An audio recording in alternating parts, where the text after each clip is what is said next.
Radhe Radhe everyone.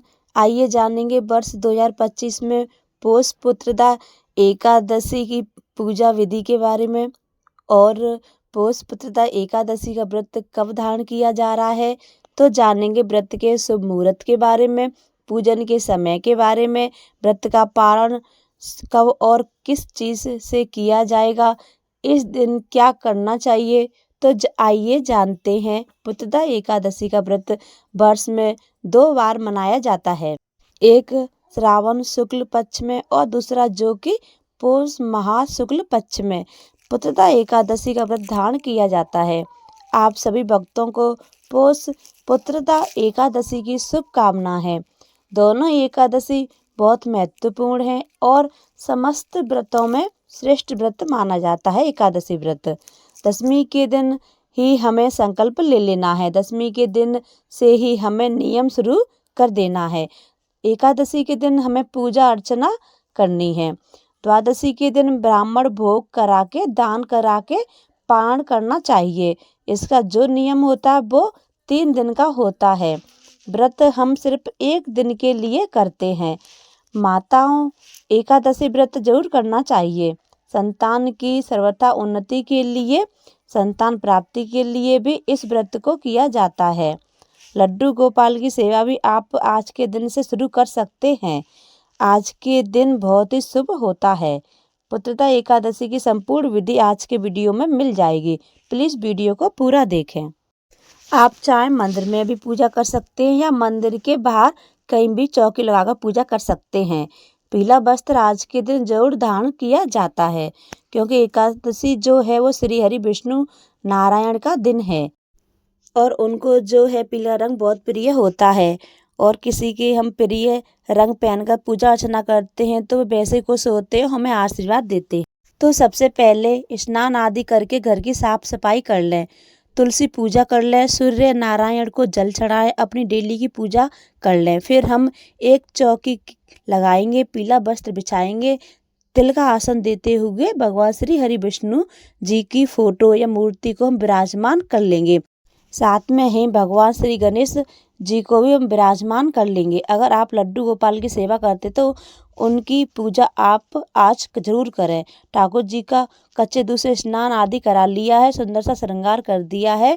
अब हम तिल का आसन देते हुए उन्हें ठाकुर जी को भी हम विराजमान कर लेंगे। साथ में गौ माता को भी हम विराजमान कर लेंगे। फिर हम संकल्प करेंगे, आज मैं आपकी पूजा कर रही हूँ, मेरी पूजा अर्चना स्वीकार करें। जल के छींटे लगाकर भाव रूप से हम सभी को स्नान करा देंगे। फिर हम देसी घी का दीपक जलाएंगे। आप देसी घी का दीपक जला सकते हैं, तिल के तेल का भी दीपक जला सकते हैं। फिर सभी को हम चंदन से तिलक करेंगे।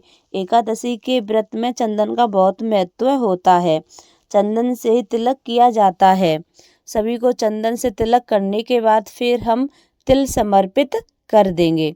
एकादशी के व्रत में चावल का प्रयोग नहीं किया जाता है, चावल की जगह पर तिल का प्रयोग किया जाता है। फिर हम सभी को पुष्प समर्पित कर देंगे। फूल नहीं है तो कोई बात नहीं है, आप बिना फूल के भी पूजन कर सकते हैं। सभी को हम वस्त्र स्वरूप कलावा समर्पित कर देंगे। फिर हम भगवान विष्णु जी को तुलसी समर्पित करेंगे। तुलसी आप एकादशी के 1 दिन पहले ही तोड़ के रख लें। श्री हरि विष्णु भगवान जी को और लड्डू गोपाल जी को तुलसी अति प्रिय है, इसीलिए हम तुलसी जरूर समर्पित करेंगे। इसके बाद फिर हम भोग समर्पित करेंगे। सर्वप्रथम हम श्री गणेश भगवान जी को भोग समर्पित करेंगे। गणेश भगवान जी को हम बिना तुलसी दल के भोग समर्पित करेंगे और भगवान विष्णु और लड्डू गोपाल जी को तुलसी युक्त भोग समर्पित करना है। आप चाहे किसी भी मिठाई का भोग लगा सकते हैं या फिर आप चाहे गुड़ से बनी या तिल से बनी कोई भी मिठाई का भोग लगा सकते हैं। इसके बाद हम जल समर्पित करेंगे, साथ में ही हमें ऋतु फल भी समर्पित करना है। इसके बाद फिर हम भगवान से भोग ग्रहण करने के लिए आग्रह करेंगे। पूजा में रही कमियों को पूरा करने के लिए फिर हम दक्षिणा समर्पित करेंगे। फिर हम पुत्रदा एकादशी की व्रत कथा सुनेंगे। हम अपने हाथों में थोड़े से तिल और पुष्प लेकर पुत्रदा एकादशी की व्रत कथा सुनेंगे। कथा की पुस्तक आती है, उसमें से कथा पढ़ सकते हैं या फ़ोन में कथा सुन सकते हैं। जो हमने तिल पुष्प लिए हैं वो श्री हरि विष्णु जी के चरणों में समर्पित कर देंगे। थोड़े से तिल पुष्प जल के लोटे में डाल देंगे। इस तरीके से हमें कथा सुननी है। कथा सुनने के बाद बड़े ही प्रेम भाव से हम आरती करेंगे। धूप दीप से सर्वप्रथम भगवान पूजनीय गणेश जी की आरती करेंगे और फिर भगवान श्री हरि विष्णु जी की आरती करेंगे। साथ में ही हम घंटी बजाएंगे। घंटी बजाने के बाद फिर हम अपने हाथों को जोड़कर पूजा में रही कमियों के लिए क्षमा याचना करेंगे और अपनी मनोकामना को पूर्ण करने के लिए प्रार्थना करेंगे। पुत्रदा एकादशी के दिन हमें पूजा करनी है। पूजा करने के बाद जो जल का लोटा होता है, इसी से हमें सूर्य देवता को अर्घ्य देंगे और इसके साथ ही जो भोग प्रसाद आपने चढ़ाया है वो आप परिवार के सभी सदस्यों में बांट सकते हैं। अगर भोग में दूध आपने चढ़ाया है तो उसकी चाय बनाकर बच्चों को दे सकते हैं या फिर आप भी पी सकते हैं दूध को। और जो दक्षिणा है वो अगले दिन आप पारण कर लेंगे, दान इत्यादि करेंगे तो उसी के साथ जो दक्षिणा आपने चढ़ाई थी उसे भी दान कर देंगे। और शाम को हमें इस चौकी पे दिया जलाना है, आरती करनी है और शाम के समय भी आपको फलाहार का भोग लगाना है। और इस तरीके से हमें पुत्रदा एकादशी का व्रत करना है और पूजा करनी है। एकादशी के दिन व्रत में आप अन्न बिल्कुल भी ना खाएं और दिन में चाय पानी इत्यादि पी सकते हैं। शाम के समय भी आपको फलाहार ही करना है। और अब जान लेते हैं हमें पुत्रदा एकादशी का व्रत हमें कब करना है।